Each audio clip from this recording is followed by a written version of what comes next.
Président Badjakani, vous avez choisi et accepté de vous livrer à certaines préoccupations des internautes ce soir. Nous sommes en direct de notre page Facebook NMP officielle et nous profitons pour vous adresser nos chaleureuses salutations. Bonsoir, Président Badjakani. Je vous les retourne aussitôt. Merci pour l'occasion que vous m'offrez de nous livrer ou de me livrer à l'une de mes passions préférées, échanger avec les internautes et voir comment on peut répondre à leurs préoccupations, mais évidemment dans l'interactivité, personne n'ayant le monopole de la connaissance. Donc je voudrais saluer tous ceux qui sont scotchés, je salue l'équipe technique, je vous encourage avec les résultats que nous essayons d'atteindre avec les moyens modestes. Nous sommes financés par personne. Voilà. Nous tenons cette indépendance-là et nous faisons avec les moyens que nous avons. Voilà. Donc jusqu'à présent, quand je lis les commentaires, vous savez que je fais un point d'honneur à les lire et j'ai l'impression que vos performances sont appréciées, techniques. Donc je peux que vous encourager. Avant de vous livrer, Président Badjakani, et à ce point d'honneur que vous accordez à nos internautes, nous voulons profiter pour évacuer un certain nombre d'éléments. Nous voulons prendre votre analyse sur un ensemble d'événements qui tournent autour du Cameroun, que ce soit sur le plan national, que ce soit aussi sur le plan international. Et nous allons de ce pas commencer par celui qui nous semble le plus sensible. Il s'agit de l'attaque de Boko Haram qui a touché environ 7 personnes au niveau de la région de l'extrême nord, précisément au village Touro. Et nous voulons prendre votre point de vue, votre analyse par rapport à cette situation qui laisse encore une grosse marge de tristesse dans le cœur de ses habitants et la peur aussi.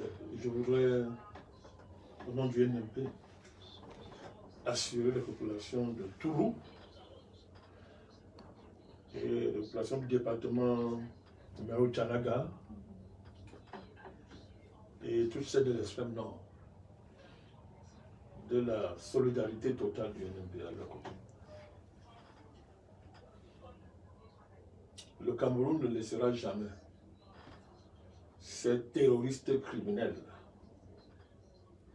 déstabiliser durablement ces régions-là, élever leur drapeau sur une seule parcelle de notre territoire national. Ce sont les forces de la prédation internationale, alliées à leurs agents internes qui sont derrière Boko Haram, pour s'accaparer de nos matières premières et déstabiliser le Cameroun. Ça ne passera jamais. Nous savons que jusqu'à présent, en dehors de leurs attaques lâches, ils n'ont jamais dressé leur sale drapeau une seule seconde sur le sol du Cameroun, du territoire national du Cameroun. Je voudrais féliciter l'armée du Cameroun. Comme d'habitude, le NMP est de tout cœur avec notre armée et ses vaillants soldats qui sont au front. Malheureusement, c'est le type de menace qui pèse sur le Cameroun. Entre autres, ce n'est pas la seule menace. C'est la menace de la sécession, activée une fois de plus par l'alliance formée par les forces de la prédation internationale et leurs relais locaux, sous le prétexte fumeux de l'anglophonie. Héritage colonial qui serait, dit-on, bafoué et méprisé au Cameroun.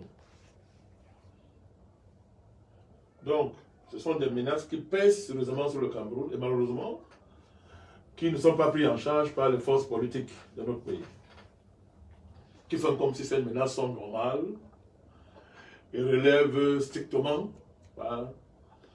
des problèmes de gouvernance interne. Le NMP est le seul parti politique qui a pris en charge entièrement le problème posé par organise toute sa stratégie en tenant compte de cette incorporation stratégique des enjeux liés à cette menace-là. Boko Haram ne passera pas, ne réussira pas n'est-ce pas, ne réussira pas sa démarche. Boko Haram ne va pas réussir sa démarche. Et d'ailleurs, il faut élargir ça, il faut articuler ça avec l'ensemble des menaces qui pèsent sur les grands lacs. On suit aussi l'actualité chez notre voisin, le Tchad.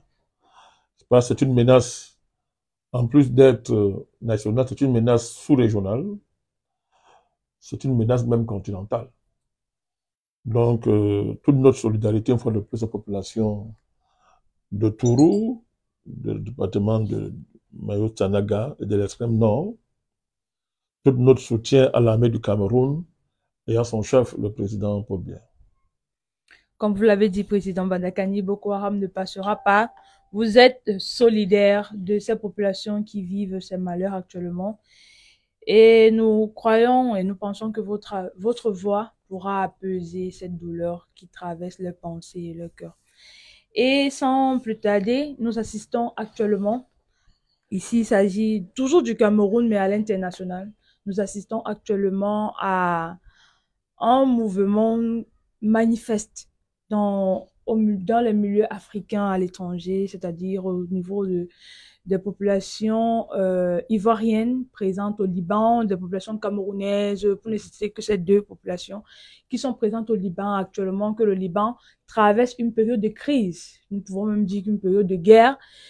Ils manifestent le désir de rentrer chez eux, mais ils n'ont pas ces capacités. Parlant du cas Cameroun, il a été annoncé par ces personnes-là que actuellement le consul du Cameroun au Liban, qui est déjà un Libanais, n'est même plus présent sur le sol libanais et les Camerounais présents au Liban sont livrés à eux-mêmes. Ils manifestent le désir de rentrer chez eux, étant donné qu'ils sont sortis de leur pays pour aller chercher les conditions meilleures de vie. Président Bandakani, quelle est votre analyse par rapport à cette situation?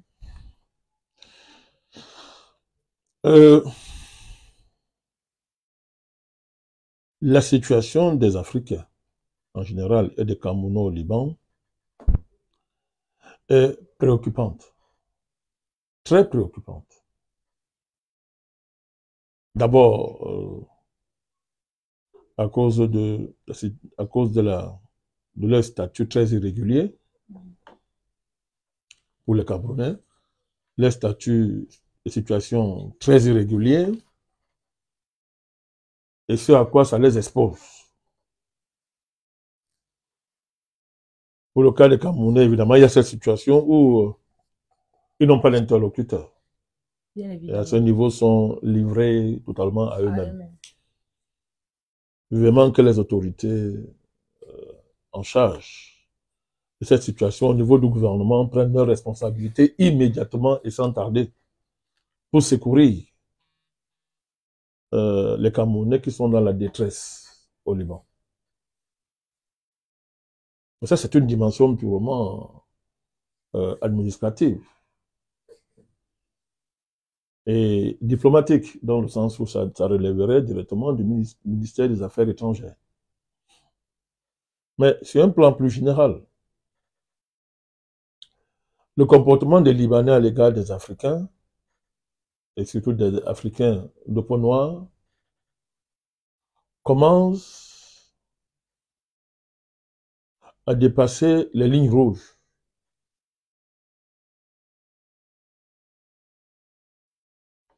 La situation de guerre au Liban, d'avoir des comportements racistes, criminels à l'égard des Africains, des négociateurs africains qui se trouvent sur leur territoire. Ça commence à devenir insupportable.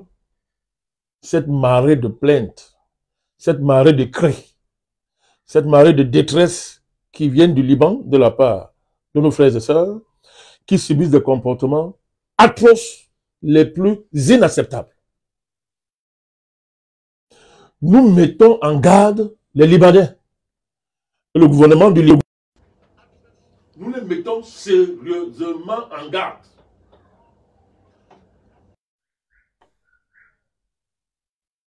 Sous réserve des dernières vérifications que nous sommes en train d'opérer pour avoir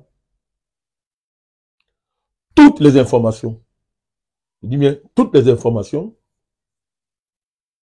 sur cette situation. Mais en attendant, les éléments que nous avons pris le temps de regarder ça, que nous avons sont suffisamment graves. Quant au traitement raciste que des Libanais au Liban infligent aux Africains et aux Africaines noirs. Ça aurait été aussi d'autres ressortissants d'autres peuples, ça serait pareil. Mais nous observons qu'il y a une espèce de sadisme. Il y a une espèce de sadisme qui commence même à... qui pour très peu, peut m'assimiler à un sadisme culturel. Qui est la matrice de violence, de maltraitance et de services graves que des Libanais infligent à nos frères et à nos sœurs au Liban. Nous voulons rappeler aux Libanais l'accueil et l'hospitalité que les Africains et l'Afrique manifestent à leur égard. En particulier. Manifestent à leur égard. Ce n'est pas de la lâcheté. Ce n'est pas de la peur. C'est une... au regard des comportements que nous sommes en train de décrire là. Que les Libanais prennent garde. Qu'ils prennent garde et qu'ils arrêtent ça le plus rapidement possible. La guerre qui se passe au Liban ne saurait justifier de tels comportements. Et nous voulons leur rappeler que les panafricanistes ont fait preuve de solidarité militante. Quant à la cause palestinienne et les conséquences de ce combat-là, de cette situation sur le Liban, dont le NMP dénonce avec la dernière énergie et met en garde les Libanais et interpelle le gouvernement libanais, ce qui se constitue dans des conditions difficiles qui sont les leurs, l'entité gouvernementale, de prendre leurs responsabilités et de faire arrêter ces comportements à l'égard des négros africains et négros africains. Nous n'allons plus continuer à tolérer ce type de comportement. Et il me semble que les Libanais sont suffisamment conscients de leurs intérêts en Afrique pour ne pas se livrer à ce jeu-là, qui est dangereux pour eux. Qu'ils se le tiennent pour dire. Hein. Après ces propos, président Bonakani, nous ne pouvons que dire un bon entendeur s'aligne. Revenons maintenant au Cameroun où une situation perdure depuis un moment déjà. Il s'agit de notre réseau téléphonique. Nous savons dans quel état se trouve ce pan-là de notre société, étant donné qu'il y a des entreprises étrangères sur le territoire camerounais et une entreprise publique ou alors parapublique que je vais nommer ici comme telle. Nous sommes inquiets de cette dégradation progressive et qui perdure au niveau du réseau téléphonique camerounais. Président Bonakani, est-ce que cette situation-là perdure et continue avec l'aide des personnes responsables du domaine communicationnel dans notre pays? Mais je voudrais, à l'occasion que vous me donnez là, dénoncer avec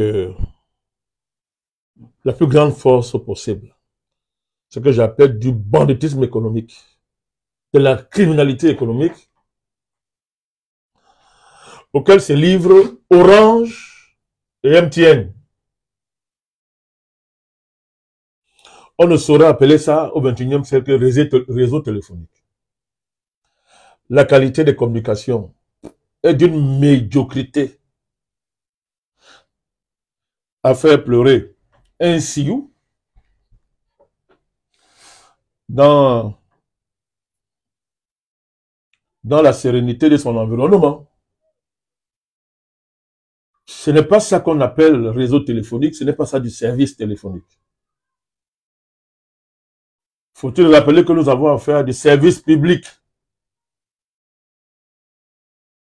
Même si on a affaire à des entreprises commerciales, ça relève du service public puisque c'est un domaine stratégique de l'État, c'est un domaine de souveraineté de l'État. Ce que MTN et Orange font au Cameroun, je répète, c'est du crime économique. C'est du banditisme économique. On vous facture pour un appel, vous vous retrouvez à faire 5 appels à cause du réseau. Et vous facturez ça. Je ne parle pas du truandage qu'il y a à donner des faux forfaits aux gens, des tarifs surélevés, injustifiables. Donc, ça ne saurait continuer ainsi. Ça ne saurait continuer ainsi. On dirait que ces entreprises-là se trouvent dans un no man's land où les autorités de régulation ont démissionné de leur travail, de leur rôle. Tout à l'heure, on m'avait interpellé sur la responsabilité des pouvoirs publics. En passant, Camtel, c'est une entreprise parapublique. Hein. Donc, si elle est médiocre, tant pis pour Camtel. Mais, Camtel, pour le compte de l'État, est propriétaire du réseau de fibre optique. Bien évidemment, Président. Ce qui est une circonstance aggravante au niveau de l'accusation qu'on a en droit de formuler contre les pouvoirs publics en général, et en particulier Madame la ministre qui est chargée du secteur des télécommunications. Madame Minette Libon est une employée de ces entreprises-là. Elle n'a jamais pensé à défendre les droits des Camerounais. Elle ne sait même pas ce qu'elle sait, ce que c'est. Elle ne sait même pas ce qu'elle sait, ce que c'est. Le NPP avait déjà eu à déplorer ça, de par le passé. Ça avait poussé Madame la ministre à faire une sortie pour dire que oui, n'est-ce pas, on l'insulte ici de gauche à droite, vraiment, tout ce qu'on dit, c'est pas vrai. Mais ce ne sont pas ses cris ou ses regards ou ses mimiques qui nous intéressent. C'est sa capacité à garantir la qualité du service public et la sauvegarde des intérêts des consommateurs camerounais. On ne comprend pas que dans un pays, on se retrouve à un tel niveau, n'est-ce pas, de qualité de service, alors qu'en matière d'approvisionnement, en matière fibre optique, le Cameroun a fait des performances extraordinaires, fibre optique. Mais comme d'habitude, voilà une ministre qui ne sait même pas ce qu'elle fait à sa place.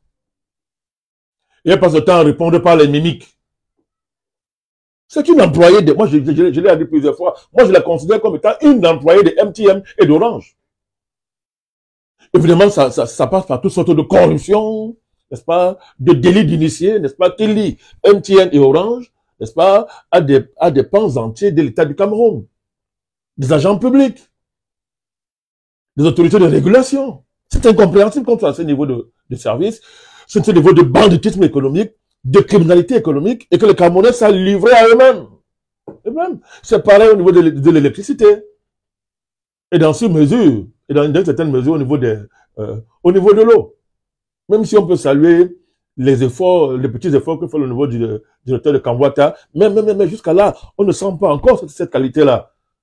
Hein, cette qualité-là qui devrait être la marque du service public dans un contexte comme celui du Cameroun. Donc vraiment, tout ça doit s'arrêter. Ça doit s'arrêter. Le Cameroun c'est pas le Far West téléphonique. Hein. C'est pas le Far West téléphonique. Les MTN, les Orange doivent se comporter comme les Yankees face aux Indiens.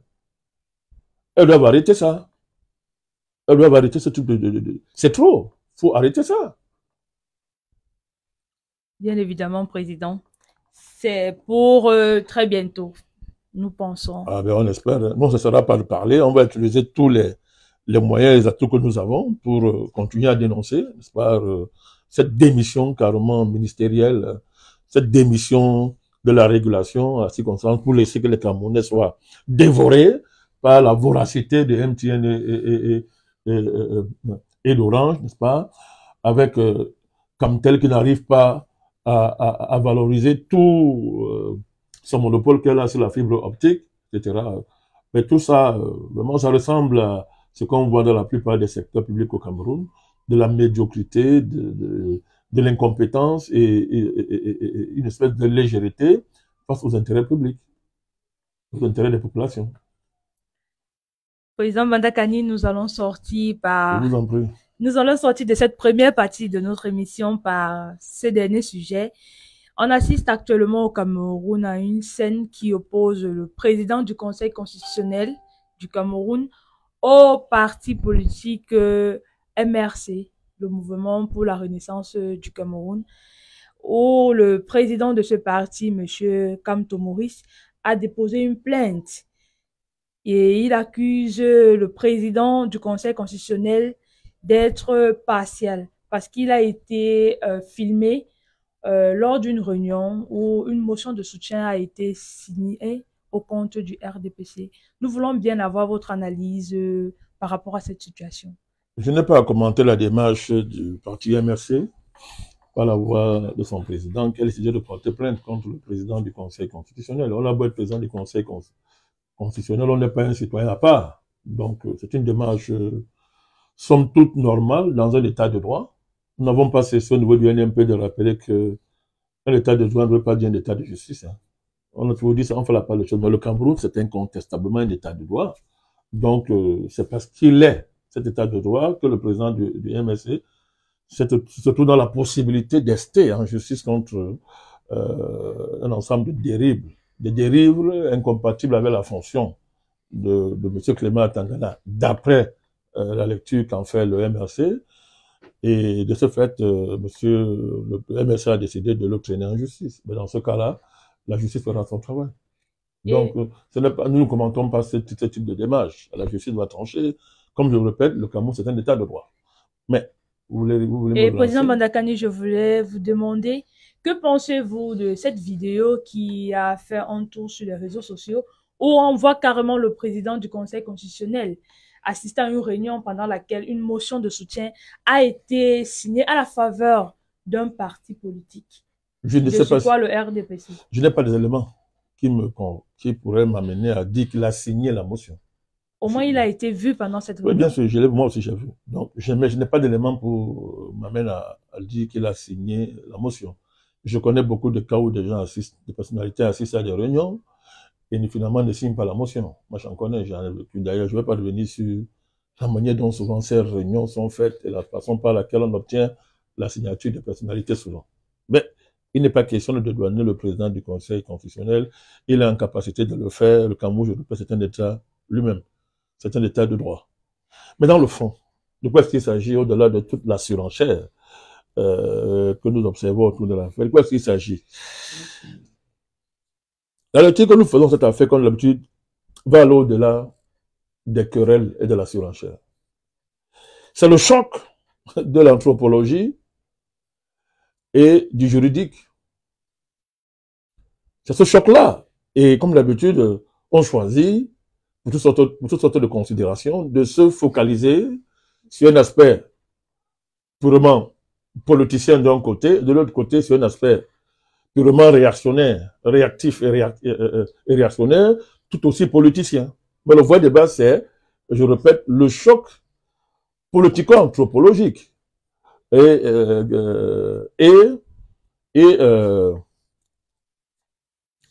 comment dire ça, et la dimension juridique de l'acte supposément coupable du président du Conseil constitutionnel. Nous sommes dans un pays où on a normalisé le fait que, malgré la présence de l'État, il revient aux élites de développer leur région. Et tout ça sur la base de la géoethnie, d'une part, et du tribalisme, du géotribalisme, d'autre part. Ça a débouché sur ce que j'appelle une prépondérance de l'élitisme néocolonial, qui en même temps fait le lit de la résilience de cet état néocolonial, que pourtant des gens estiment avoir reçu le mandat messianique quasiment de le faire tomber, et qu'on assimile à une dictature, et qu'on doit renverser à tout prix. Donc, le NMP, fidèle à sa démarche panafricaniste, a toujours considéré que ce bricolage était de type villageois, une confusion bien tropicale, où on voit en même temps l'affichage juridico-constitutionnelle du pays, à savoir être une république, on voit cette affiche, c'est ce bricolage-là, la république bricole avec la villageoisie, bananière et ethnique, et on a trouvé ça pendant longtemps normal. On a justifié ça par le fait que non, la République n'était pas incompatible avec la défense de nos nationalités tribales, etc. On a défendu ça et ouvrant la porte à ce type d'événements qui peuvent faire le lit de toutes sortes de manipulations. Dans ce cas-là, je vais vous surprendre, hein. Moi, ce n'est pas de manière fondamentale. Je répète encore, je ne trouve rien à redire dans la démarche du MRC. Vous savez, vous surprendre, je ne trouve rien à redire parce que, ben, c'est un jeu auquel on a longtemps joué. Être prétendument en république, faire croire que dans une néocolonie, il y a une république, n'est-ce pas, de manière constitutionnelle, jouer à ce jeu, en même temps faire la promotion, n'est-ce pas, des formes de bricolage villageois qui n'ont pas de sens, et finalement, on ne sait même pas là où on se trouve. L'élitisme néocolonial ne peut pas remplacer la nécessité d'un véritable État national qui prend en charge le destin et le sort des populations. Ça doit être clairement dit. Mais on fait croire chez nous que là où l'État est incapable, les élites sont capables. Sans savoir d'où les élites prendraient leurs moyens. Les moyens matériels pour développer soi-disant leur région. Et c'est comme ça qu'on fait le lit de la grande corruption. Et c'est comme ça que l'État est incapable de lutter contre la corruption des élites. Parce qu'en même temps, si elles sont censées, entre guillemets, développer leur région, mais il est normal qu'elles pillent les caisses de l'État, c'est pas parce qu'elles développent leur région, puisque je vois bien le type d'argument qui est développé, qui est mis en avant par les partisans du président du Conseil constitutionnel, réunion d'élite du village. Oui, tout ça c'est bien beau, mais à la base, c'est acceptable ça? Ce n'est pas acceptable. Ce n'est pas acceptable. Donc, nous, on va dans le fond du problème. Sauf à ne pas connaître l'histoire du Cameroun, on sait très bien comment le colon français a inventé la notion d'élite dans le contexte camerounais. Et à ce niveau-là, tout à l'heure, je vous ai dit que je ne trouvais rien à dire sur la démarche du MRC, mais maintenant, on va questionner sa démarche, laissant cette querelle-là dans le fond. Même le MRC joue le jeu à fond de l'élitisme néocolonial, puisque qu'est-ce qu'on met en avant devant ce que critique le président Kamto? C'est son élection divine en tant que le plus grand juriste de la Terre, du ciel et de la Terre. Ou bien qu'on est en politique et que le débat n'a jamais été de remettre en cause ou pas, de remettre en cause ou de reconnaître ses compétences en tant que juriste. Mais qu'est-ce qu'on vous met en avant? Quand on n'a pas d'argument, on vous terrorise avec le génie divin du président Kamto. Génie donc qui interdirait de le critiquer, sinon plutôt de le vénérer. Mais tout ça, c'est pratiquement la même chose. Donc, il faut attaquer le fond du problème. Nous, on est clair, le Cameroun, c'est un État néocolonial. À ce titre, c'est une république néocoloniale. Et si on est cohérent dans une république néocoloniale, on n'est pas surpris par ça, ce n'est qu'un effet. Parmi tant d'autres, ce n'est qu'un effet. Parmi tant d'autres. C'est parce que M. Clément Tangana est président du Conseil constitutionnel qu'il a inventé quelque chose. C'est la norme coutumière en termes de pratique dans notre pays. Il faut couper la racine, il faut couper là-bas la racine. Et ne pas aller s'agiter sur une branche ou sur une feuille là, mal famée, et faire du brouhaha dessus. Une fois de plus, je dis, moi je n'ai rien à redire par rapport à la démarche du président du MRC.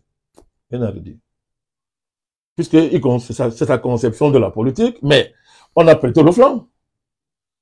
Une fois de plus, le Cameroun c'est un état de droit, la justice tranchera.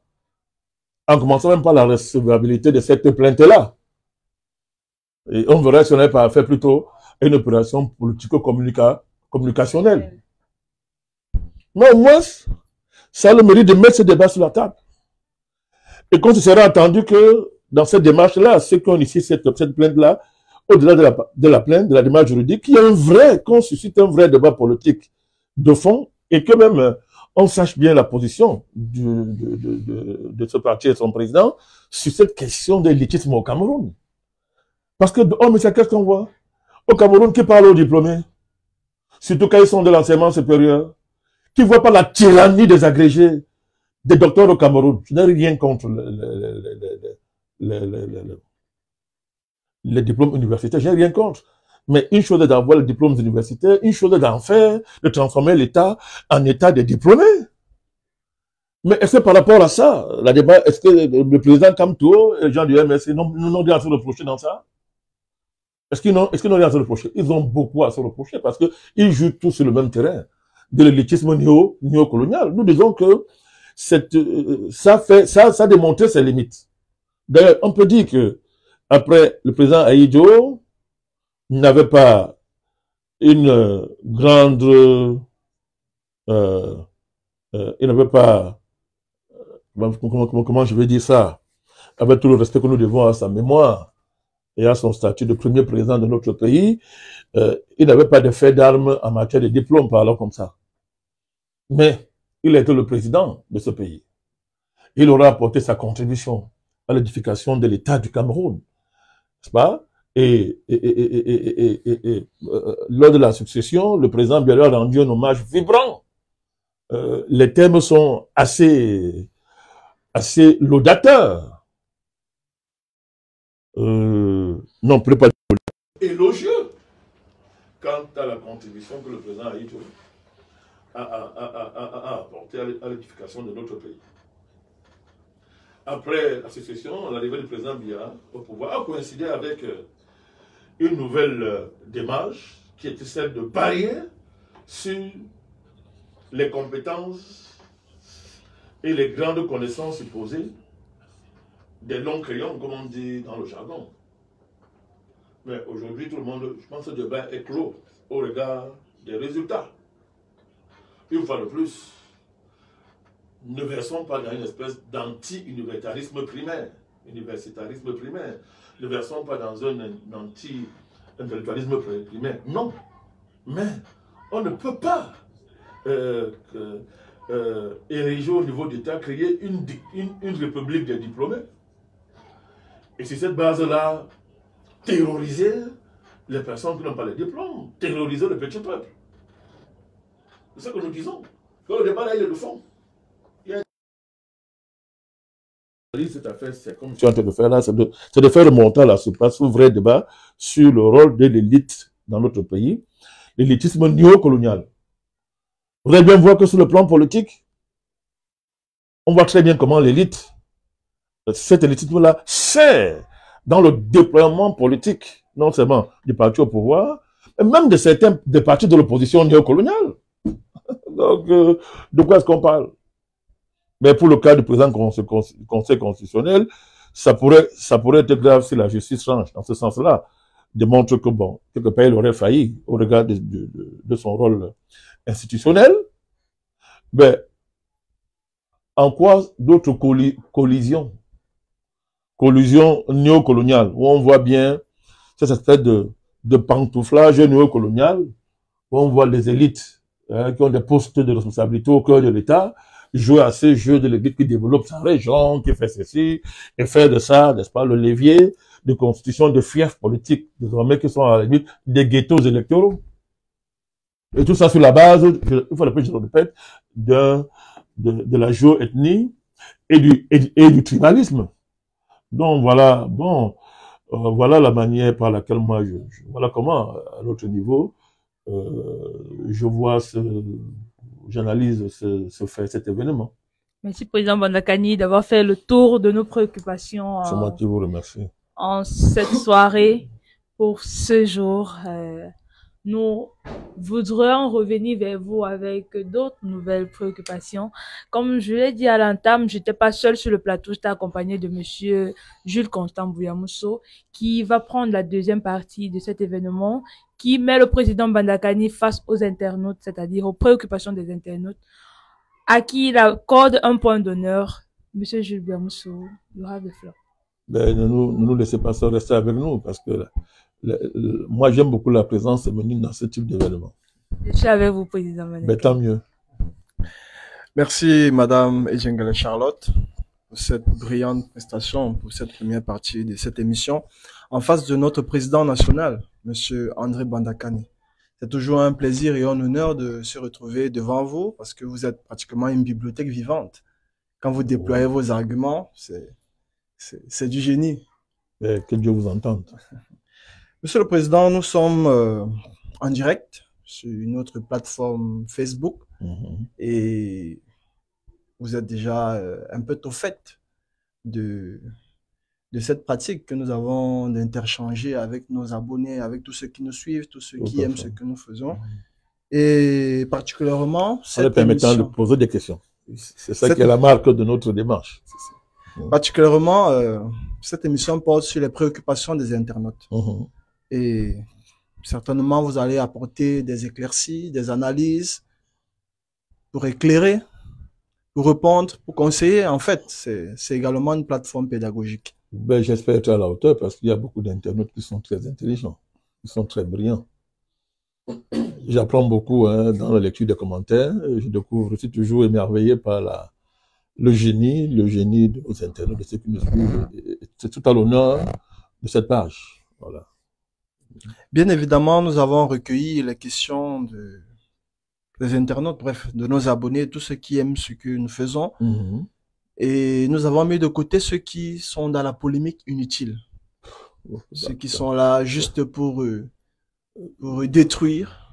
Mais tous ceux qui ont des préoccupations, même allant dans le sens négatif, mais qui ont pour but de construire, nous les recueillons. Mais désolé pour ceux qui ont été mis à l'écart par les rigueurs de l'administration, des administrateurs, désolé.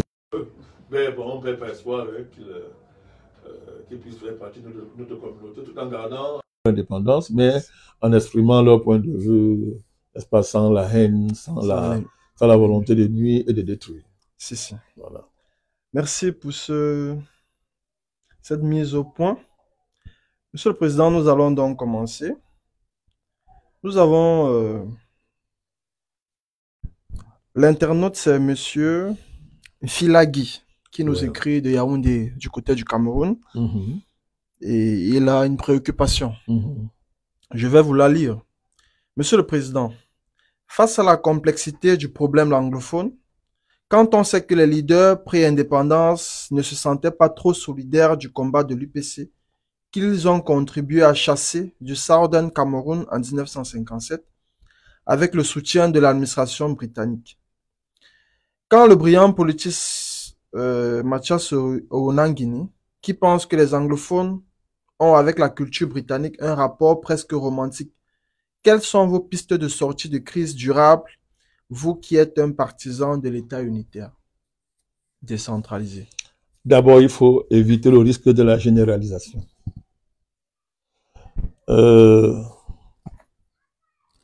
Qu'il y ait un problème anglophone, c'est le fait de la situation du nozo. À partir de cette situation, on ne peut pas nier qu'on ait une crise dite anglophone. Autre chose est de généraliser quand on parle des anglophones. C'est qui les anglophones? Les anglophones sont traversés par des différences de catégories, de classes sociales, de générations, de familles historiques, etc. Donc quand on dit anglophone, il ne faut pas confondre les anglophones généralisés en mettant dans un même panier des ambazoniens, des terroristes sécessionnistes ambazoniens,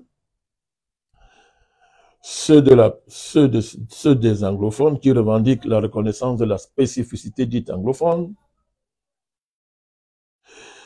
les pauvres, les déclassés sociaux, les dépossédés, les pauvres anglophones, qui n'ont en commun avec leur supposée élite, avec les élites anglophones, que le lien, parce que ce lien-là a été fortement bousculé par l'avènement des événements linguistico-culturels comme le camp franglais, etc., comme la ruée d'une bonne partie de la population camerounaise vers la langue, vers l'appropriation scolaire et utilitaire de la langue anglophone. Donc tout ça bouscule ce fameux lien linguistique qui était chargé de souder les populations pauvres anglophones, les catégories déclassées de toute cette région-là, appauvries, dépossédées, et une partie de leur élite qui n'ont pas cessé de s'enrichir dans le système néocolonial qui gouverne le Cameroun depuis des décennies. Donc, il ne faut pas mélanger. Moi, je ne considère pas le commerçant de Manfé que le commerçant du marché de Bamenda, etc. Moi, je ne le confonds pas avec Akeremouna, avec la famille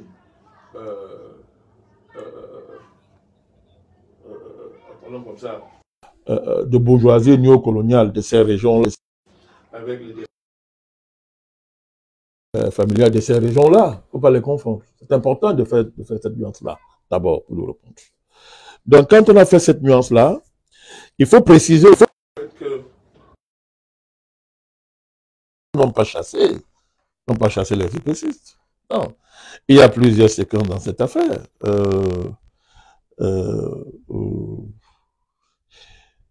Ça a été une région qui a accueilli l'UPC. Quand l'UPC a été pratiquement chassé ici, parlons comme ça à l'époque, dans la région dite francophone à l'époque, dans le pays francophone à l'époque, l'UPC a été chassé, Kumba a été l'un des quartiers généraux de l'UPC à ce moment-là, dans cette région-là. Donc il faut faire extrêmement attention quand on parle de ça. On a moins des figures majeures comme De Toumaza et tous ceux qui étaient avec lui. De Toumaza, le président de One Cameroun, qui était un UPCiste authentique. Parce que One Cameroun, c'est quoi? C'est l'UPC en zone anglophone. Une fois que l'UPC a été pratiquement exilé par la politique répressive des forces françaises, n'est-ce pas? L'UPC s'est réfugié, s'est pratiquement exilé dans la région anglophone, à Kumba, dans un premier temps.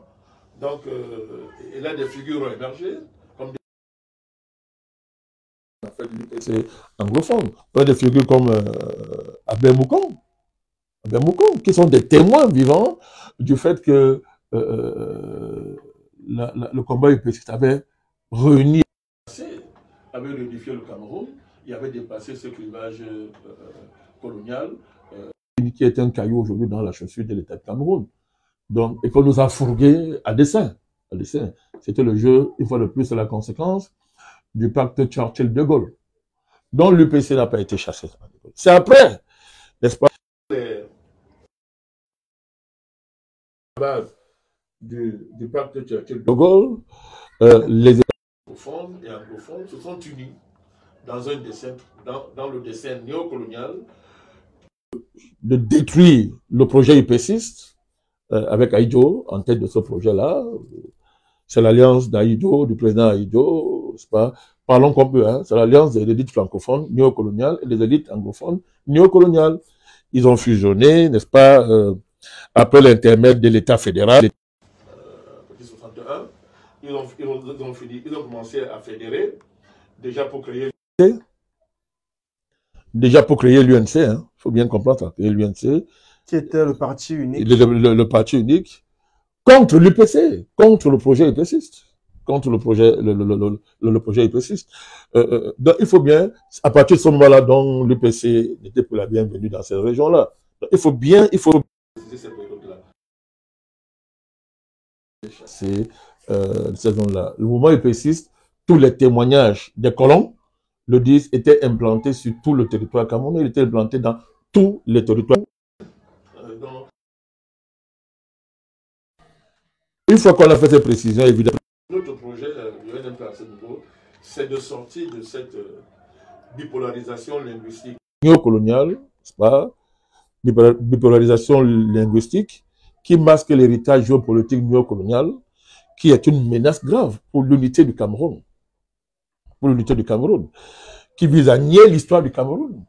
qui n'est pas une histoire anglophone, francophone, qui commence depuis l'esclavage, et même avant, lorsque les Carthaginois et les Portugais ont découvert le mont Cameroun, ben, l'idée Cameroun existait déjà. Cameroun existait déjà à l'époque. Quand on situe l'origine du mot Cameroun, on le situe très très loin, très très loin. Avant même, on n'imaginait même pas qu'il y aurait des colonisations françaises et anglaises dans notre pays. Donc, vous voyez, ce sont des faits. Depuis la colonisation allemande qui a transformé par un coup de banditisme géopolitique, qui a transformé un protectorat en colonisation. Vous voyez tout ce que ça a comporté. Bon, le Cameroun, vous voyez très bien que l'existence de l'État, le Cameroun et sa véritable identité précède très très longtemps avant ce type de sous-identité que les colons sont venus nous imposer et qui sont un problème pour nous. Maintenant que là,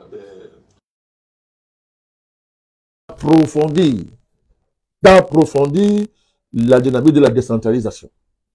Et à cet effet, nous avons organisé toute une convention qui a duré 3 jours. À Douala, n'est-ce pas, à la salle de la Providence, n'est-ce pas, où nous avons traité profondément de ce sujet-là. Nous parlons. On a fait intellectuels, des experts. Entrons réellement dans la décentralisation. À l'issue de tout ce travail intense, n'est-ce pas, nous avons constaté simplement que il y a une dynamique de décentralisation administrative qui a été lancée, décentralisation politico-administrative qui a été déclenchée et mise en œuvre par le président Paul Biya. Mais nous avons dit que ce n'était que une première phase. Parce qu'on voit très bien tous les obstacles et tous les blocages, n'est-ce pas, qui jalonnent le chemin de ce processus. Il a duré pratiquement plus de 20 ans pour le mettre en œuvre. Il n'était pas sorti des tiroirs administratifs. Bref, c'est un processus purement politico-administratif. Or, pour nous, la décentralisation, ce n'est pas un processus administratif. C'est un processus politique profond qui vise à régler ce problème, à liquider cet héritage néocolonial qui est une bombe à retardement sous le pied de notre nation, à régler ça. Donc c'est un processus profondément politique, profondément historique, qui doit être séparé de la malédiction néocoloniale. Ce jacobinisme néocolonial dont on voit le poids, n'est-ce pas, sur l'élan décentralisateur du président. Mais déjà, il faut saluer le statut spécial qui est le fils du grand dialogue national convoqué par le chef de l'État. En son temps, nous avons soutenu ce dialogue-là, c'est que nous, on a soutenu ce dialogue-là. Nous étions à la cérémonie d'ouverture. Et après, nous sommes revenus sur Douala, parce que nous n'étions pas partie prenante des travaux, etc. Mais nous avons soutenu cette dynamique de grand dialogue. Le statut spécial, c'est un pas. Mais il faudra aller plus loin. Dans le cadre d'une véritable décentralisation historique, politique et j'allais de type civilisationnel. Il faut qu'on comprenne bien ce que je suis en train de dire là. C'est important. Parce que quand on dit anglophone, quels sont les peuples qu'on appelle anglophones dans ces régions-là? Historiquement, du point de vue civilisationnel, je ne sais pas, parlons comme ça, la culture, les appartenances Bamileke, Sawa, etc., et autres, Mbororo, etc., et autres, qui sont les caractères culturels et anthropologiques de ces peuples-là, entre ces caractères-là et l'anglophonie qui prime. Qu'est-ce qui prime? Qu'est-ce qui vient en premier quand les gens se font appeler anglophones? C'est un choc qu'il faudra affronter et résoudre. Il y en a qui ont osé dire que leur anglophonité passait avant leur africanité, qui se décline sous les prismes de, pas parlons comme ça, de leurs appartenances anthropologiques, historico-anthropologiques. Il y en a qui l'ont dit, mais c'est grave. C'est gravissime, ce type d'affirmation. On voit que c'est pas sérieux. Mais ces gens-là s'habillent pas comme les anglophones. Quand on voit leur tenue traditionnelle, ça n'a rien à voir avec la tenue d'un Écossais ou, je sais pas, d'un Américain du Texas. Ça n'a rien à voir. Donc, tout ça, c'est pas sérieux. Donc, il faut réconcilier toute cette dynamique de revendication linguistico-culturelle avec la camerounité. Il faut réconcilier ça. Il faut réconcilier ça avec toute la profondeur de l'histoire africaine au niveau de la culture, de la civilisation. Ça nous donne un recul, ça nous donne de la profondeur pour aborder ce problème-là avec moins de brutalité, avec moins de stress, avec moins de charges anxiogènes. Donc c'est ça. Donc voilà l'approche du NMP. Nous disons que notre camerounité, notre africanité, même les tribalités d'origine de ces peuples-là, nous disons que tout ça est primordial par rapport à la francophonité. Tout ça est primordial. Et que ce n'est pas la francophonité ou l'anglophonité qui font de nous ce que nous sommes. C'est pas ça. Ce sont des accidents de l'histoire néocoloniale qu'il faut rapidement dépasser. Et de ce point de vue, la division francophone-anglophone au plan politique et historique n'a pas de sens. Il sert de commerce, n'est-ce pas, de marchepied, à des manœuvres géopolitiques et politiciennes dont on voit les risques, n'est-ce pas, qu'elles génèrent quant à l'unité du Cameroun et quant à la fidélité au père fondateur de nos pays et à tous les combats historiques que les Africains ont cessé de mener depuis des millénaires pour leur émancipation. Merci, Monsieur le Président, pour avoir répondu à la préoccupation de Monsieur Villa de Yaoundé. Je salue, en passant. Nous avons également une deuxième question adressée à vous de la part de Monsieur Ramzi Noucha. Il dit ceci.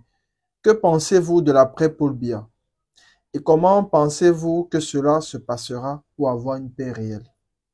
Ben, nous avons déjà fait beaucoup d'émissions. Il faut lui renvoyer à certaines de nos émissions.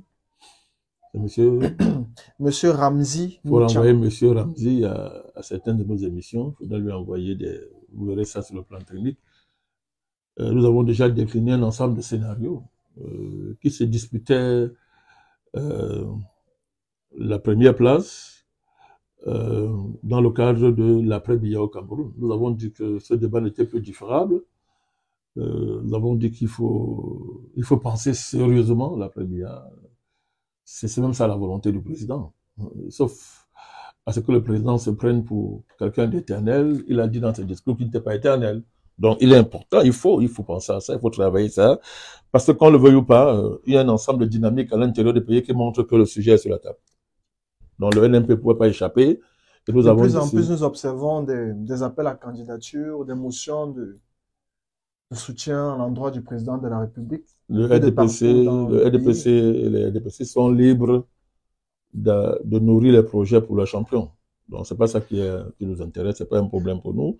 Mais le débat sur l'après-Biya, au regard d'un ensemble d'événements que nous avons observés dans le pays, nous avons traité la mort symbolique du président qui cachait la préparation du mort réel. Et dans ce cas-là, en soi, de telles dynamiques constituent une menace pour la sécurité de l'État du Cameroun et la sécurité même personnelle du président. Ça pose le problème de penser l'après-Paul Biya, de penser les cas où le président ne serait plus là. Peu importe la voie par laquelle il n'est pas là. Alors, nous avons dessiné les scénarios. Les scénarios de l'électoralisme néocolonial, le scénario de la dynastisation, la tentation dynastique, le scénario de l'aventurisme militaire, le scénario de l'électoralisme néocolonial, le scénario d'un retrait brusque du président. Tout ça, nous envoyons notre ami aux émissions que nous avons faites. Mais ce que je voudrais dire à M. Ramzi, c'est que, à défaut de nous suivre, je voudrais lui rappeler que depuis 15 ans, si on prend seulement 15 ans de référence en termes d'engagement politique du président Badakani et du NMP, mais tout ce que nous avons fait dans le cadre de la remise à l'ordre du jour de l'impératif panafricaniste, ben, nous l'avons aussi fait pour anticiper sur les scénarios de l'après-guerre. Sauf, bon, je peux comprendre que les vicissitudes de la géopolitique amènent certains à ne pas déceler les combats panafricanistes, si on prend le cas du Cameroun, mais c'est fait. J'ai toujours dit aux gens, chaque fois que je parle d'un pays africain, je parle du Cameroun. Une fois le plus, il y en a qui me font... Ils ne cesseront jamais de faire le... Je pense qu'ils ont tellement fouillé dans nos vies, dans tout ce que nous faisons, ils n'ont pas d'argument. Ils font semblant de ne pas écouter ce que nous disons sur le Cameroun. Depuis que nous avons lancé cette plateforme numérique, on a combien d'émissions sur le Cameroun? On a combien? Plus d'une dizaine. Ben, ils continuent à nous dire qu'on ne parle pas du Cameroun. Bon. C'est un aveuglement qui n'est pas suicidaire. Mais c'est un aveuglement qui cache, vous avez dit, la volonté de nuire. Nous disons, c'est chaque fois que nous sommes engagés dans le cadre d'un pays africain, nous sommes engagés sur le Cameroun. Parce que pour protéger le Cameroun, et là je renvoie mon discours au Congrès, ben, il faut être en mesure de protéger tous les pays africains. L'âge et la jeunesse en politique ne signifient rien. Il y a la question du féminisme et la question... L'âge et le statut de jeune en politique ne signifie rien. C'est un piège à con. C'est un piège à con. Vous n'avez qu'à voir l'histoire de tous ces jeunes qui sont arrivés à la tête des États. C'est évident ce qu'ils ont apporté. D'autant plus que ce soit au niveau de la femme ou de la jeunesse, les mondialistes manipulent cette catégorie-là, n'est-ce pas, de nous actuellement, pour brûler les pistes et empêcher l'humanité en général, les Africains en particulier, de poser les vrais problèmes sur la table. Ces vrais problèmes, c'est la libération des peuples, ce sont des questions de souveraineté, c'est la question de la reprise en main de l'économie et de la soumission de celui-ci, de ces-là, c'est de faire remplacer les vrais débats par le féminisme, et nous fabriquer des présidents pantins et bidons comme les Zelensky. C'est-à-dire que les dynamiques qui amènent de telles personnes au pouvoir. On connaît comment Zelensky arrive au pouvoir. Pour le cas des Zelensky, on a fait du théâtre pour l'amener au pouvoir. Sur la base de sketch et du théâtre qu'on a fait de lui président. On voit ce que ça apporte à son pays. Ce n'est pas le seul cas. Donc,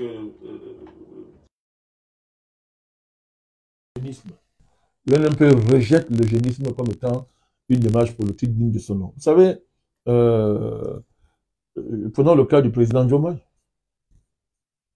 et de son partenaire, Sonko. Mais vous avez dit, une fois arrivé à l'État, il a vieilli. Il a vieilli aussitôt, parce que l'État, ce n'est pas... On ne va pas réduire ce type de catégorie. Il a vieilli aussitôt parce qu'il est obligé de revêtir l'habit de l'État, il est obligé d'habiter l'État. Il comprend très bien que ça n'a rien à voir, ce n'est pas une affaire des jeunes. On peut convoquer le jeunisme à des fins cosmétiques pour faire de la tactique politique, pour déclasser certaines... Pour déclasser les vieilles générations. Mais les problèmes réels des pays, ben, n'ont rien à faire avec l'âge. Hein. Ça n'a rien à faire. Ça a à faire avec la connaissance, ça a à faire avec la science, ça a à faire avec les compétences que l'on se donne pour régler les problèmes. Ça n'a rien à voir. C'est pareil pour le féminisme. Moi, je ne sais pas ce qu'on appelle le féminisme. Hein. Je ne sais pas ce que c'est. Il faut aller demander. Il faut aller demander aux Occidentaux. D'abord, même à l'Occident, on ne sait même pas ce que c'est, réellement. Il faut aller demander aux Occidentaux et les officines mondialistes qui divisent, n'est-ce pas, les catégories sociales, éclatent les classes en inventant les sous-classes qui permettent au capitalisme mondialiste d'avoir le contrôle des manettes, de diviser les travailleurs, les déclasser, les déposséder, etc., de les diviser, n'est-ce pas, et de permettre au capitalisme de rester fort. C'est tout ça, hein. Mais ce qu'est devenu le féminisme, que vraiment l'usine allait les libérer, mais l'usine les a tués. On a dit que le foyer était la chose la plus rétrograde pour une femme. Mais on a dit aller dehors, mais le dehors, on a vu à quoi conduit le dehors, à la disparition de la femme. Parce que maintenant, il n'y a plus de genre. Il n'y a plus de genre. Il y a maintenant le transgenre. Ni homme, ni femme. Puisqu'on peut être femme le matin, le soir, on est homme, et entre la nuit jusqu'au matin, c'est-à-dire le ventre des femmes. C'est dangereux, et des beaux comme Elon Musk robotisés, qui vont porter des enfants, hein, dans le cadre de la recherche de l'enfant parfait. Vous voyez à quel niveau tout ça nous a conduit. On a dit aux femmes, votre corps vous appartient. Mais c'était vrai jusqu'au Covid. Dès qu'il a fallu vacciner, on a dit que votre corps ne vous appartenait plus. Donc, vraiment, il faut le l'africanisme ne prennent pas au sérieux ce type d'idéologie qui relève d'une stratégie purement impérialisme, ça relève de l'impérialisme culturel, civilisationnel. Mais la liberté de la femme a toujours été un fait en Afrique. Mais sauf que cette liberté-là est toujours, n'est-ce pas, articulée avec l'unité du foyer, l'unité du couple. N'est-ce pas? Et pour nous en Afrique, un couple c'est un homme, c'est une femme. Voilà, donc l'unité du couple, n'est-ce pas? C'est Cheikh Diop qui parlait de l'émancipation de la femme dans le foyer domestique. L'émancipation de la femme dans le foyer domestique. Être maman n'a jamais été une honte. Qui serons-nous aujourd'hui sans nos mamans?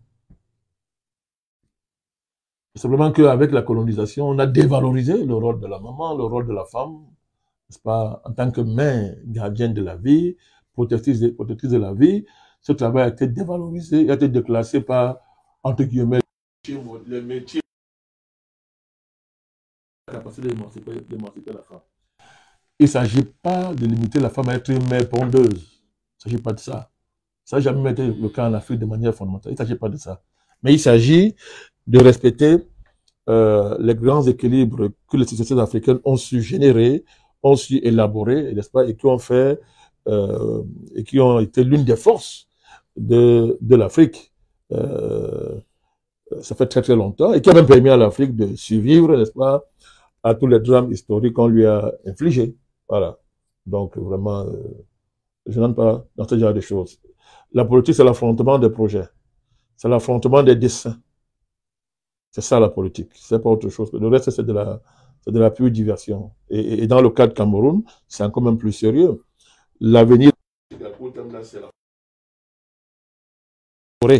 l'État néocolonial, n'est-ce pas, pas des modalités purement électoralistes. Électoralistes, encore que j'ai dit de ne pas confondre nos émissions, n'est-ce pas, c'est l'affrontement entre les patriotes, n'est-ce pas, n'est-ce pas, les néo-ojulatistes, n'est-ce pas, transpartisans, unis, n'est-ce pas, dans le cadre de la reconduction de l'État néocolonial, et pour ce qui concerne les néo-épaissistes, du développement de la grand champ d'affrontement politique au Cameroun. Par rapport à ça, le féminisme et le jeunisme ne signifient pas grand-chose. Merci, Monsieur le Président. C'est un courant qu'on a vu développer au Cameroun. Il y a un jeune macroniste là qui est apparu sur la scène politique. Bien évidemment. Voilà, il a dit qu'il était Macron, maintenant il n'est plus Macron, il ne sait pas ce qu'il est devenu. Tout son argument, c'est la jeunesse, c'est la jeunesse, c'est la jeunesse. Mais on voit très bien que c'est un faux jeune parce que les Mouniobé ont été jeunes, les Wandé ont été jeunes, les Mounié ont été jeunes, et on a vu ce qu'ils ont porté. L'indépendance, la grande idée de l'indépendance, la grande idée de la souveraineté, de la libération du Cameroun, autour d'un grand projet qu'ils avaient réuni dans un triptyque, c'est pas, indépendance, réunification, ou bien réunification, indépendance, élévation du standard de vie.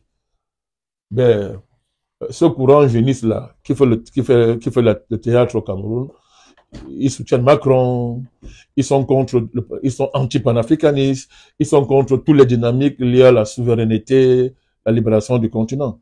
Triste génisme. Merci, Monsieur le Président, pour la réponse à la préoccupation de Monsieur Ramzi Noucha. Nous avons un autre internaute qui vous adresse une question. Il dit, c'est Monsieur Bi Mohamed Bakou. Et Monsieur Bakou. Il demande, est-ce que les deux blocs pourront-ils s'entendre un jour sur le plan politique et comment? C'est-à-dire les partisans du mondialisme, du capitalisme global et les BRICS, ceux qui... Ils vont... les deux blocs. Ils vont s'entendre comment? Puisque leurs bases sont antinomiques. L'objet de leur existence sont en... Ils posent la question de bonne foi. Oui, bien sûr, je comprends. Mais je dis que M. Bakou, ils ne peuvent pas s'entendre parce que ce qui les constitue, ce qui les fait, ce qui les amène à l'existence sont diamétralement opposés.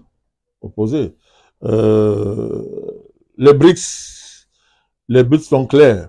C'est un monde multipolaire. Les mondialistes, c'est le monde unipolaire dirigé par les adeptes de comment il s'appelle ces néo-nazis là, Klaus Schwab, lui-même agissait et travaillant dans le cadre de ce qu'on a appelé le capitalisme des acteurs. À savoir que désormais, notre vie, notre existence va dépendre des caprices des capitalistes, du moins. Puis pas n'importe lesquels, hein, les capitalistes financiers doivent désormais décider de qui est-ce que de faire de nous ce qu'ils veulent. Donc, vraiment, ce n'est pas compatible. Hein. Ce n'est pas compatible. Donc, ils sont dans la logique de l'affrontement. L'affrontement n'est pas une logique, l'affrontement est là. Maintenant, il n'est pas militaire, mais il est idéologique, il est économique, il est civilisationnel. Vous n'avez qu'à voir la loi qui a été votée en Russie, assimilant désormais les dérives transidentitaires à du terrorisme, pour ne parler que de ce cas. Donc, et puis on peut voir maintenant le retour de M. Donald Trump au pouvoir. C'était la marélance. Aux États-Unis, l'un des leviers de son accession au pouvoir, c'est justement le refus du wokisme et le refus de toutes ces dérives LGBT. Est-ce que vous vous rendez compte? Aux États-Unis, vous avez des endroits, des États où on change le sexe des mineurs sans demander même l'avis de leurs parents. Je ne voudrais pas revenir sur ce qu'on appelle le traitement des hormones. Vous voyez à quel niveau, vous voyez le niveau de violence auquel on assiste. Hein? Des enfants se lèvent le matin, ils rentrent le soir chez eux, à l'insu de leurs parents, mais pour le garçon, il n'a plus sa quéquette. Pour la fille, elle n'a plus ses seins. Est-ce que vous vous rendez compte? À quel niveau? Parce que quand on parle de ces choses-là, les gens ne mesurent pas ce qu'il y a derrière. Bon, au départ, on dit, comme toujours, non, il y aura des garde-fous, il y a des garde-fous, vraiment. Il n'y a jamais de garde-fous. Dès que vous ouvrez la porte, ben, c'est la boîte à Pandore, qui est, la boîte à Pandore qui est ouverte. Donc, pour ne prendre que ce cas-là, le wokisme, là, un de ses aspects, c'est quoi? C'est la guerre contre les hommes. Hein? C'est pas ce qu'ils appellent la masculinité toxique. L'homme est dangereux. Le mal, M-A-L-E, est dangereux. Vous voyez cette opposition entre les gens, quand on ne le fait pas disparaître, c'est le stade suprême de la violence. C'est le stade suprême de la violence. Donc, voilà, on est arrivé à un point de non-retour. C'est le mondialisme ou l'humanité. Voilà, et il est clair que, ben, tant pis pour les mondialistes, leur chemin de Damas a commencé.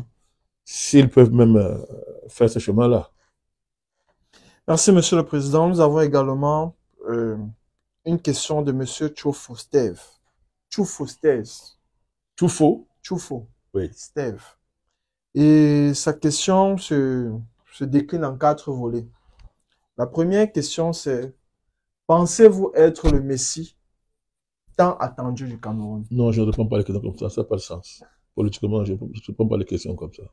Il dit, la deuxième question, il dit, en 2011, vous déclarez votre candidature à la magistrature suprême du Cameroun, à la tête d'un parti politique, ce qui faisait de vous un acteur politique majeur de l'opposition camerounaise.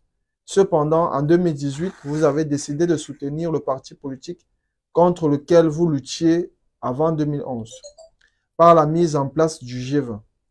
Après une défaite écrasante des partis d'opposition, vous avez décidé de quitter le G20. Votre déclaration en 2011 était-elle une erreur? Et qu'est-ce qui vous amène à tourner le sens même de votre opposition au profit du parti au pouvoir? Ça, c'est le premier volet de sa deuxième question. Bon, il ne nous suit pas apparemment. Il y a beaucoup de confusion dans l'analyse de notre démarche. Nous allons les obliger à faire de la formation politique. On va les obliger par l'autre démarche à faire de la formation politique et de se lever. Il s'appelle qui? Monsieur Tchoufo, Steph. Monsieur Tchoufo. Vraiment, avec tout le respect que j'ai pour lui, hein, je ne voudrais pas le brutaliser. Mais comme il a été franc dans ses questions, je suis franc dans mes réponses. Alors, pourquoi il faut de la formation politique? Soutenir le président Biya ne veut pas dire qu'on soutient le parti au pouvoir. Il faut faire très attention. Dans ce cas, je l'ai déjà dit, tous les Camerounais qui paient les impôts sont les membres du RDPC. Deuxième autre conséquence, c'est que le Cameroun est financé seulement par les membres du RDPC. C'est l'inverse. C'est le Cameroun qui finance le RDPC à travers les impôts des Camerounais. À partir du moment où on ne peut pas assimiler tous les Camerounais qui paient les impôts à des RDPCistes, bien que leurs impôts servent, n'est-ce pas, à maintenir, n'est-ce pas, le train de vie de l'État, dirigé par le président Biya, ben, qu'est-ce qu'on reproche au président Bandakani? À sa différence, simplement, je prends en compte ces faits-là, je distingue l'État d'un régime politique. Mais je répète encore, on a passé le temps à abrutir les Camerounais, non pas de culture politique, et ils abordent la politique comme ils abordent le football. C'est pas la même chose, il faut faire attention. Donc, notre soutien au président Biya, ce n'est pas une alliance avec le RDPC, ça n'existe pas. D'ailleurs, c'est pas sur la base d'une alliance que nous avons soutenu le président. Nous avons répondu à un appel. On a répondu à l'appel du président et nous avons répondu en fonction des circonstances dans lesquelles qui travaillait le pays. Le pays est menacé jusqu'à présent de déstabilisation. Il est menacé de désintégration. Tout à l'heure, on a parlé des menaces. Tout à l'heure, je pense qu'il nous suit. Des menaces. Soit on prend ces menaces au sérieux, soit on les prend pas au sérieux. Mais si on les prend au sérieux, on comprend la démarche du NMP. Alors, je n'ai pas changé, je reste un opposant, je suis un opposant systémique. C'est différent des opposants conjoncturels. C'est différent des gens qui sont au gouvernement, et à ce moment-là, ils travaillent avec le président, c'est normal, c'est bien, mais quand ils perdent leur poste, ils deviennent opposants. C'est différent des opposants qui sont des opposants d'ascendance même familiale, c'est-à-dire que on est de la grande famille ojoulatiste qui depuis 60 tient le Cameroun. C'est différent de... Moi, je suis un opposant systémique. Je suis un dupéciste. Est-ce qu'on peut nier ça? On ne peut pas nier ça. Je suis un dupéciste. Est-ce que mon ami Tchoufo réduit le panafricanisme que nous portons à un black sign qu'on donne au régime Biya? Non, on ne peut pas faire ça quand on voit ce que le panafricanisme suppose en termes de niveau d'engagement, en termes de sacrifice et des risques qu'on prend, y compris physiquement. Donc, il ne faut pas caricaturer les choses. Donc, pour l'aider, parce que je dois lui répondre sérieusement, en 2000, il a oublié, dans mon parcours, j'ai été le premier à imposer une alternance au sein d'un parti d'opposition au Cameroun. J'étais le premier. On est en 2010. Peut-être qu'il ne le sait pas, je lui l'appelle. Et quand je deviens président de MADEM, j'ai démissionné plus tard, 7 mois après, qu'est-ce que j'ai dit? C'est une analyse géopolitique de l'évolution mondiale qui m'amène à revoir ma stratégie et ma démarche politique. Ce qui n'a rien à voir avec un changement de mes convictions. Pas la même chose. À partir du 11 septembre 2001, le monde a changé. Le monde a changé. C'est le retour de l'hyper-impérialisme, conséquence de la chute du mur de Berlin. Est-ce qu'on fait la politique comme on la faisait pendant la guerre froide, ou on l'a fait en tenant compte de la nouvelle donne? Cette nouvelle donne-là présage déjà ce que tout le monde voit aujourd'hui, à savoir que désormais l'affrontement va être d'une part les souverainistes ou les néo-souverainistes, n'est-ce pas, contre les globalistes, à savoir tous ceux qui veulent détruire les nations, détruire les souverainetés nationales, détruire les cultures pour imposer ce fameux gouvernement mondial sur une base mondialiste. Est-ce qu'il comprend ça? Ça signifiait, à la suite des attentats du 11 septembre, attentats, parce que maintenant, les vérités sortent au fur et à mesure pour démontrer que, en fait, les mondialistes américains ont fait une guerre contre les Américains pour lancer le projet du Grand Moyen-Orient. J'espère que mon ami Tchoufo, il peut aller se renseigner, il peut aller faire des recherches, il verra ce qu'on appelle le projet Grand Moyen-Orient.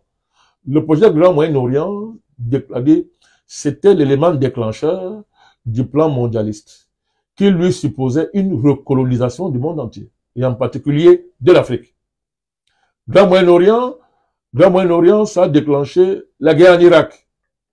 C'était quoi la guerre en Irak? C'est ça le cadre du projet grand reconfiguration du Grand Moyen-Orient. Or, il n'y a pas de reconfiguration du Grand Moyen-Orient qui ne puisse pas aboutir à la recolonisation du continent africain.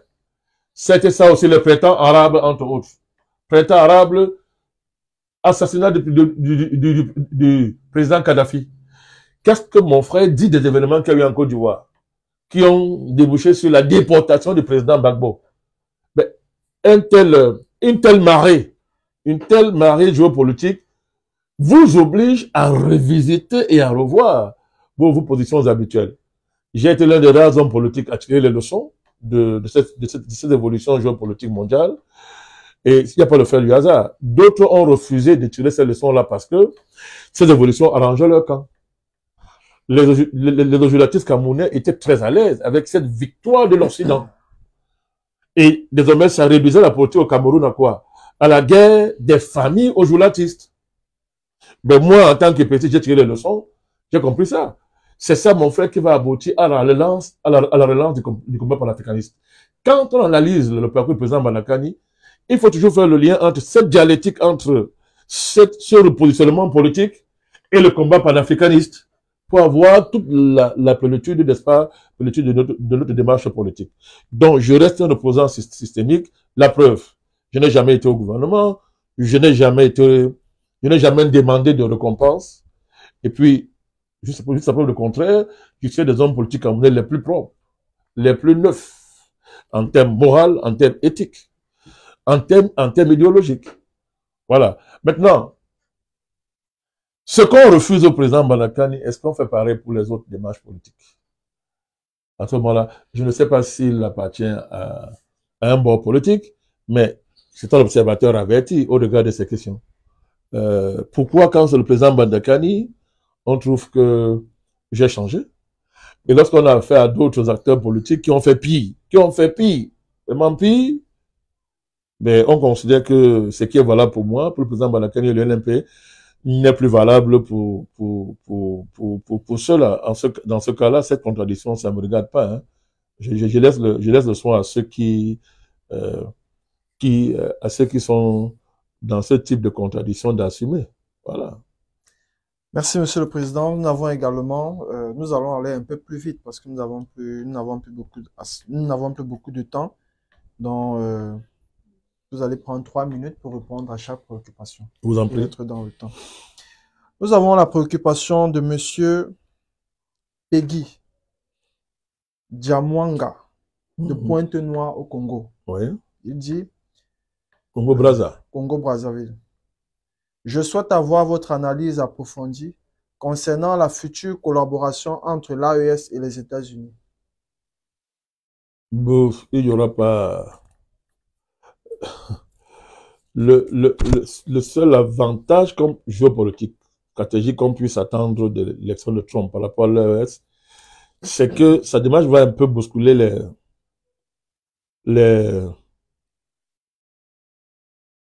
on appelle ça, les stratégies de l'OTAN.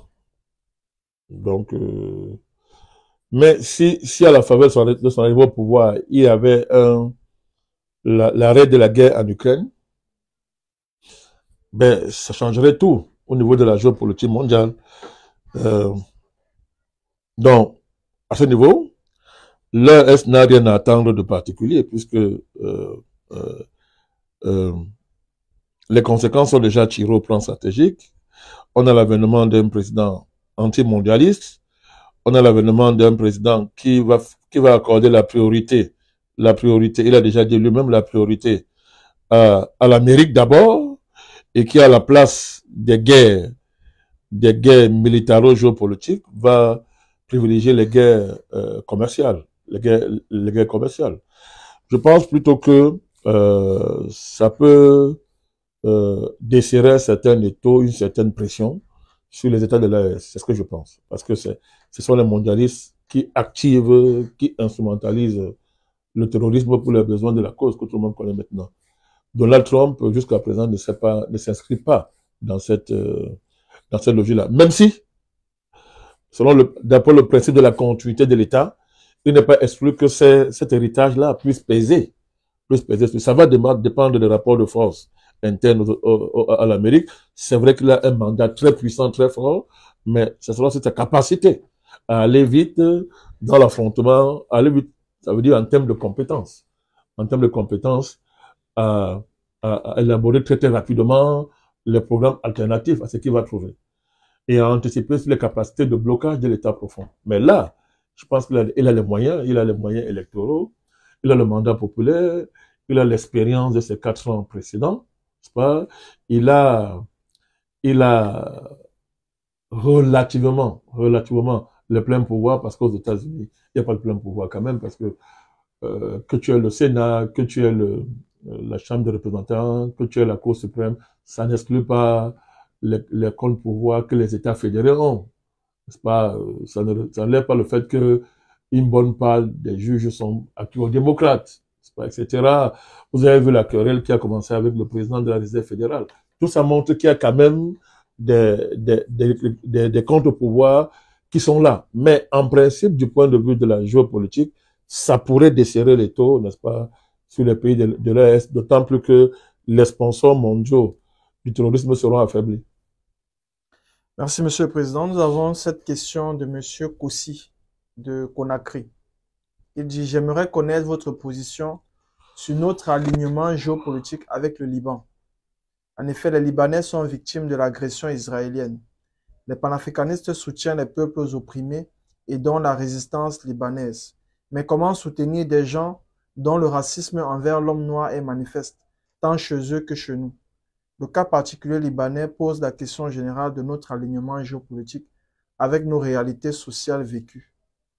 Il aimerait que vous apportiez une réponse. C'est une question complexe, mais je vais répondre. D'abord, il ne faut pas... le problème posé par le dossier palestinien et qui a des conséquences et qui se prolonge à travers la question libanaise est une chose. Il n'y a rien à voir avec le racisme des Libanais. Il faut bien comprendre. Il y a la question palestinienne qui a généré la question libanaise, comme ça génère la question jordanienne, ça a généré la question des pays arabes, etc. Ce problème-là, de manière fondamentale, n'a rien à voir avec le racisme des Libanais. Le racisme des Libanais est lié, je dis bien, pas tous les Libanais aussi. Attention, il ne faut pas généraliser. Pas généraliser.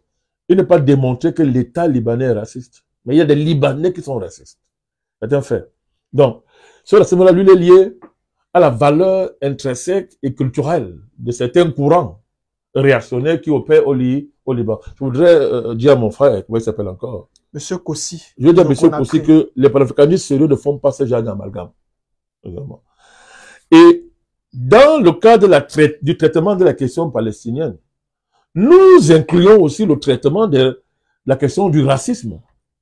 Parce qu'il est évident que le soutien que nous apportons, que le panafricanisme apporte à la Palestine, dans le cadre, comme il a si bien dit lui-même, dans le cadre de l'internationalisme des peuples opprimés, cette question, ce soutien-là, n'est-ce pas, comporte en elle-même, n'est-ce pas, la réponse sous-jacente au racisme des Libanais. Vous voyez, des catégories de la population libanaise. Donc, il y a ça à l'intérieur. Le combat panafricaniste, dans le cadre du soutien que nous apportons à la cause palestinienne, est inséparable de la lutte contre le racisme consubstantiel à certains pans des populations arabes. Donc, c'est-à-dire que c'est un problème, tout à l'heure, je le rappelle, qu'on ne peut pas forcément aligner avec la défense de la Palestine. La question du racisme consubstantiel à certains peuples arabes, n'est-ce pas, à certains peuples, à certains pans de populations arabes, est un problème différent qu'il faut même rapporter jusqu'à la question de la traite arabo-musulmane. Donc, et là encore, faut pas généraliser. Parce qu'il y a beaucoup d'Arabes noirs. Il y a beaucoup de Noirs, du moins arabisés, pas les aléas de l'histoire, mais qui sont des Africains. Comme dans le cadre du conflit palestinien, je l'ai dit plusieurs fois, il y a des milliers d'Africains noirs qui sont là-bas dans le cadre de ce conflit-là. Hein? En Israël, vous avez vu l'autre jour la question est revenue avec l'ignominie du criminel Netanyahou, qui a osé, n'est-ce pas, en échange d'une résidence permanente, décider de faire des Africains, 30 000 Africains, de la chair à canon. Vous voyez donc ouais, quand les panafricanistes s'engagent dans une cause, c'est sur la base de certaines données. Hein. Qu'est-ce qu'on fait? On va s'éteindre et laisser, par exemple, les Africains noirs être transformés purement en chair à canon, alors que dans le même temps, il y a des lois discriminatoires qui protègent, par exemple, certains religieux, soi-disant orthodoxes, n'est-ce pas, de faire le service militaire et d'aller faire le combat pour leur nation. Ce sont des éléments qui sont à mettre sur la table. Mais je salue sa question, je la comprends très bien. Je voulais le rassurer. D'ailleurs, je viens de le faire à l'entame de cette émission, je l'ai fait à l'entame de cet échange. Nous serons extrêmement vigilants, n'est-ce pas, nous serons intransigeants à l'égard de tous les racistes arabes en général et les racistes libanais, chaque fois, n'est-ce pas, qui vont s'attaquer à un Africain, à un Noir, sur la simple base de sa peau. Il peut compter sur nous à ce niveau-là. Merci, Monsieur le Président. Nous avons la question de Monsieur Arthur Ngalé, de Douala. Il dit, quelle est votre position par rapport à la prolifération de l'alcool? Pensez-vous qu'il faudrait réguler ou alors la rendre difficile d'accès? Oui, en partie, oui. Mais cette question est inséparable de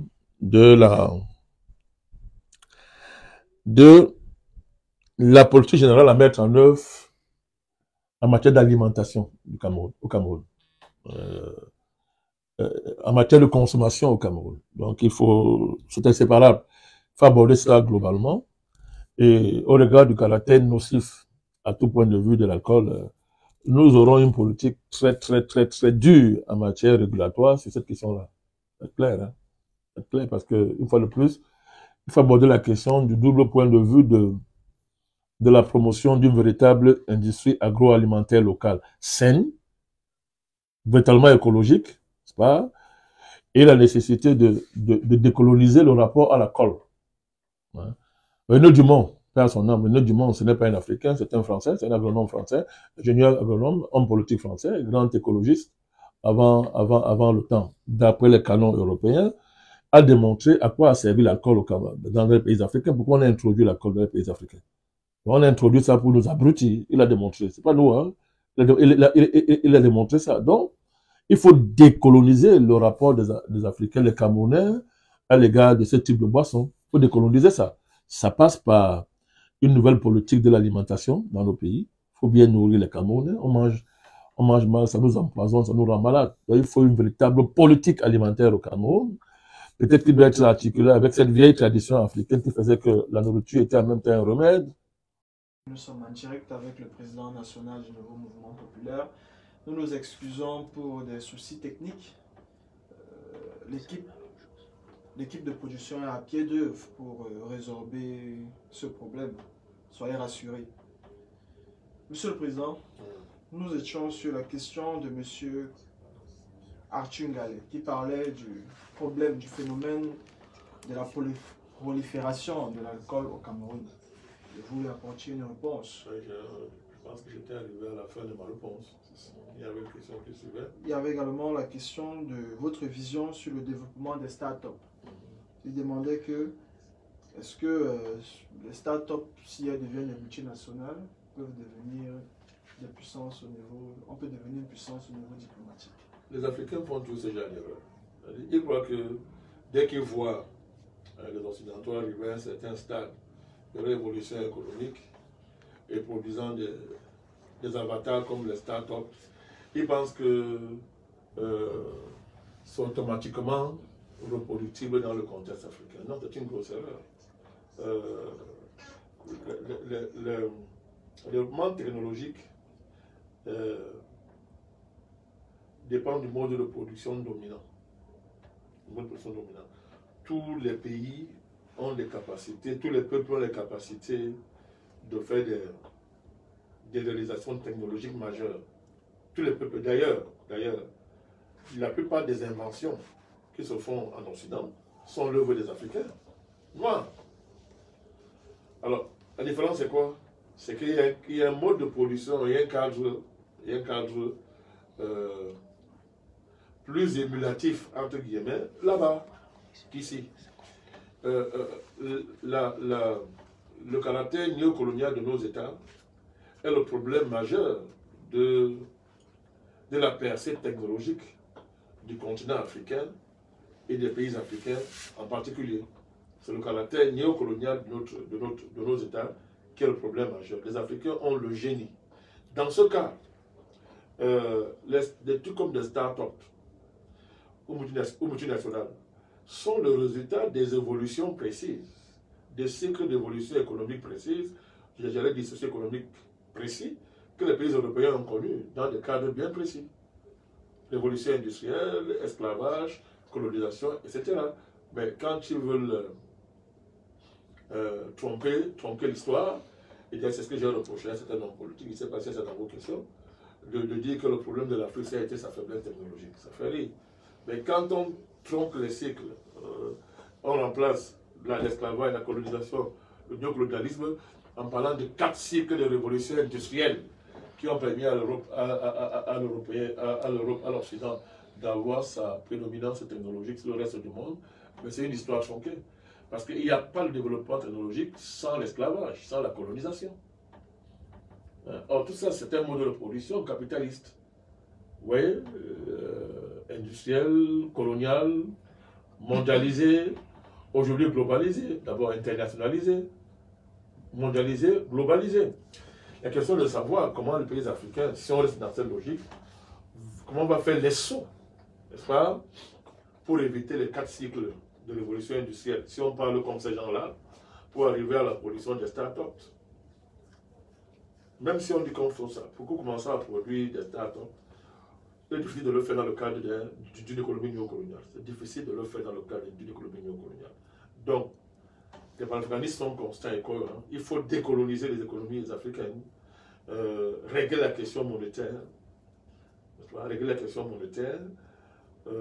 la question de l'esclavation de nos économies, débloquer les forces productives, c'est ça, dans le cadre d'une économie qui est totalement émancipée de la rente des matières premières, les rentes extractivistes, que nous connaissons. Il faut dépasser la frontière de l'endettement néocolonial que nous impose la Banque mondiale et le FMI avec l'accord des classes parasitaires endocoloniales qui sont à l'intérieur, qui agissent comme relais, n'est-ce pas, du néocolonialisme. Donc, ce sont des transformations inévitables qui permettront d'aboutir à des véritables start-up, mais qui ont une base endogène, qui ne sont pas des espèces d'avatars délocalisés simplement sur nos territoires. Merci, Monsieur le Président. Nous avons également la question de Monsieur Avomo Joseph. Oui. Il dit ceci. Monsieur Avomo. Avomo Joseph. Il demande pourquoi les autres acteurs politiques ont peur de faire des débats politiques avec vous. Il fait référence à M. Kaboualibi, M. Kamto. Ben, qu'il aille leur demander. C'est eux qui veulent répondre. N'étant pas ces leaders, là, je ne peux pas répondre à leur place. Donc, nous sommes publics, nous sommes des hommes publics, nous sommes les... Mais avez-vous l'impression que certains hommes politiques ont peur de faire des débats contradictoires avec vous? Non, je n'entre pas dans les dérives narcissiques. Je laisse les observateurs de la vie politique observer et tirer leurs conclusions. Ce n'est pas ma préoccupation. Quand je fais des débats, je ne me préoccupe pas de la démarche d'autres hommes politiques. Sauf quand leur démarche heurte la compréhension que nous avons des intérêts nationaux du Cameroun, mais pour le reste, vraiment, ça ne me préoccupe pas. Ben, j'observe, on peut observer le caractère original d'un tel exercice. C'est direct, il n'y a pas de filtre. Moi, je n'interviens jamais dans votre travail, je ne filtre pas. Moi, je ne filtre pas. Peut-être c'est pour ça que lui, il fait cette remarque. Mais bon, c'est à lui de prendre la question. Monsieur le Président, nous sommes arrivés au terme de cette émission. Est-ce que vous avez un dernier mot à l'endroit des abonnés, des internautes, tous ceux qui suivent ce que nous faisons? Ben, je voulais les remercier pour l'occasion qu'ils nous offrent de faire ce type d'exercice. C'est à eux que revient l'honneur. Hein. Et j'ai toujours dit la joie que moi je tire à titre personnel, cet exercice. Donc je voudrais les remercier, je voudrais les encourager, les saluer, à être plus pertinents dans les questions dans le cadre des prochaines émissions de ce type qu'on aura, à ne pas hésiter à porter. Il n'y a pas de tabou de poser des questions, j'essaierai de répondre. J'ose croire qu'ils trouvent satisfaction. Merci, Monsieur le Président. C'est avec ces propos que nous mettons un terme à ce direct. Monsieur et mesdames, nous espérons que vous avez trouvé satisfaction à la réponse de Monsieur André Bandakani, président du nouveau mouvement populaire, à apporter à toutes vos préoccupations. Nous vous disons merci de nous avoir suivis près de 2 heures d'émission et nous espérons que vous allez vous porter bien. À bientôt pour un autre direct sur nos plateformes numériques. À la prochaine.